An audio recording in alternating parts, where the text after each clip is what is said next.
If a zombie is running at you with a dough as a shield, is it a dough dash? We have a first for the podcast today. Bean has written their first scary story, and it's called The Mirror. As soon as I entered the room, I knew something was wrong. I turned around just in time to see the door slam behind me and hear the lock click into place. I looked, and where the door was now a grand antique mirror. I caught movement in the corner of my eye, and it was my own reflection, turning as I had just done. This can't be, I thought to myself. How can this be? I added aloud. My reflection smirked momentarily, and then said, please help me. I can't stay here. It's not safe. Then he turned into what I can only describe as a slender skeleton spider abomination. I was so scared I closed my eyes and cowered away from the mirror. After a few silent minutes, I opened my eyes, and everything was back to normal. There was no more mirror, just me and the door. And then I heard it unlock and start to open. This next story is kind of a 2-for-1. We'll start with the story of a survivor of one of Hamilton's great tragedies. Then we'll move on to the happenings of the cottage of one of the victims of the same accident. We start with a man named Edward Sevier, a baggage man for the Grand Trunk Railway. On the day of March 12, 1857, which I happened to be researching this on the anniversary of it, it started like any other day, traveling from Hamilton to Toronto, taking the baggage on, unloading it upon arrival, and for the most part, the trip back to Hamilton in the evening, the arrival time being 6 o'clock, and then the incident happened. Right as they got into the city limits of Hamilton, they were just crossing the bridge over the Desjardins Canal. Edward was recorded saying, "I was in the baggage car, first one behind the engine, sitting on the baggage, enjoying the view, and I saw we were going over the canal. My car was just passing the point of no return when I realized the engine was going down. In a panic, I jumped out the window to save myself, and the rest of the train fell down to the icy waters below."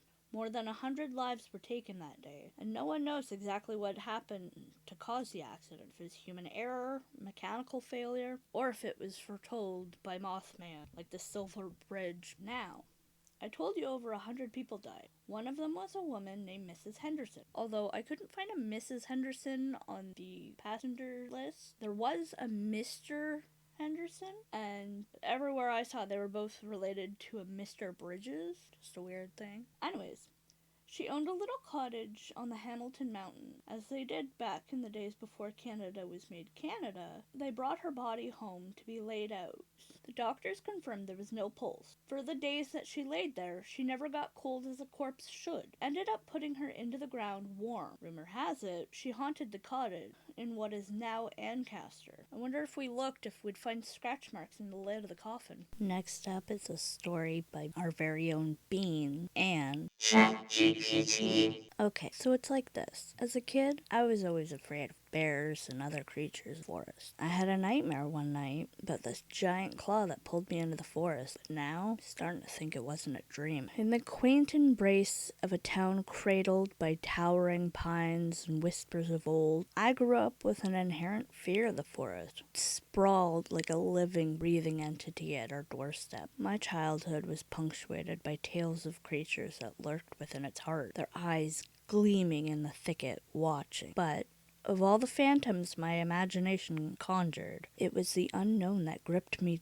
most tightly. As a child of the 80s, maybe I watched Ghostbusters too much, and that's what made me conjure up the monsters that lived just beyond the safety of my bedroom window. One night, under the cloak of a starless sky, my fears manifested into a nightmare so vivid it etched itself into the corners of my mind, where light seldom reaches. I dreamt of a giant claw, a spectral harbinger of the forest's dark secrets, emerging from the thicket to claim me. It pulled with an irresistible force, dragging me from the warmth of my bed into the cold, unforgiving embrace of the forest. The sensation of being ensnarled and helpless, was so intense that I woke up gasping and drenched in a cold sweat. I could still feel the ghostly tendrils of the claws wrapped around my ankle. Years passed, and the rational part of me dismissed the nightmare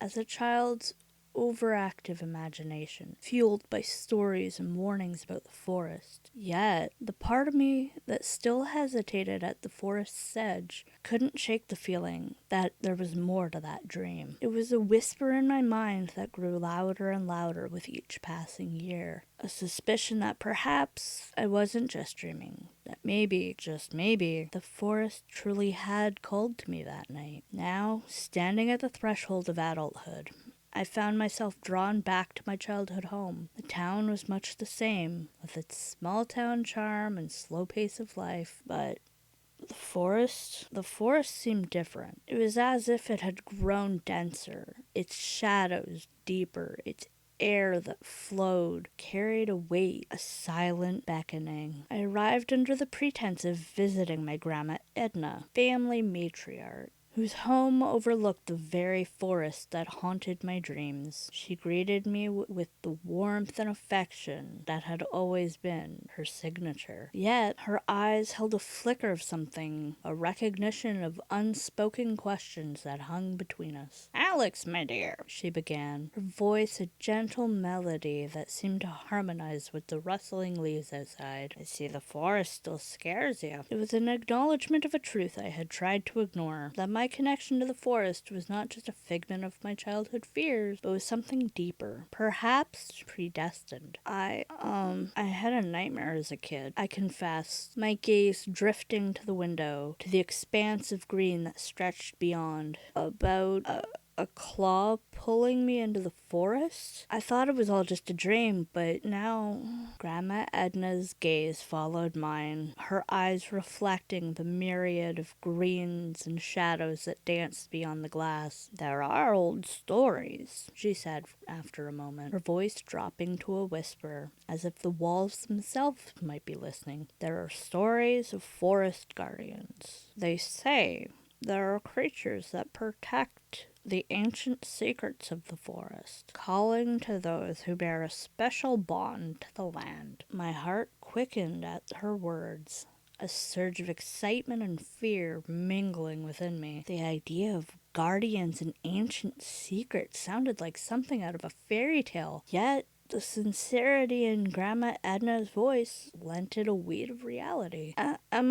Do I have this bond?" I asked, barely able to voice the torrent of thoughts and emotions that her revelation stirred within me. She looked at me, really looked at me, with eyes that seemed to see beyond the surface, to the very essence of who I was. "Alex, I believe you do." The sun began to dip below the horizon, casting shadows that seemed to reach towards the house, towards us. Grandma Edna stood, her movements deliberate, as she moved to an old cabinet that had always been a fixture in her living room. She retrieved a small, intricately carved box, its wood darkened by age and use. "This was your great-grandfather's," she explained, passing it to me. "He was a protector of the forest and a guardian of its secrets. And it seems, my dear, that legacy now falls to you." The box felt heavy in my hands. Not just the weight of the wood, the weight of its history and its destiny. As I opened it, the last rays of sunlight caught on the little object inside, a small metal claw, its design eerily reminiscent of the one from my nightmare. The realization hit me with the force of a breaking wave. The nightmare, the claw, the inexplicable draw of the forest, it was all connected. My family, my very blood, was intertwined with the fate of the forest, its guardian calling to me from the depths of my dreams to embrace my legacy. With newfound resolve, I knew what I had to do. Tomorrow I would enter the forest, not as a frightened child as I was, but as the guardian my lineage destined me to be. And hopefully I wouldn't be eaten by whatever was in there. Thank you for joining us on this episode of the Haunted Book Club podcast. If you listen closely, you can already hear the echoes of the next story. Sweet dreams.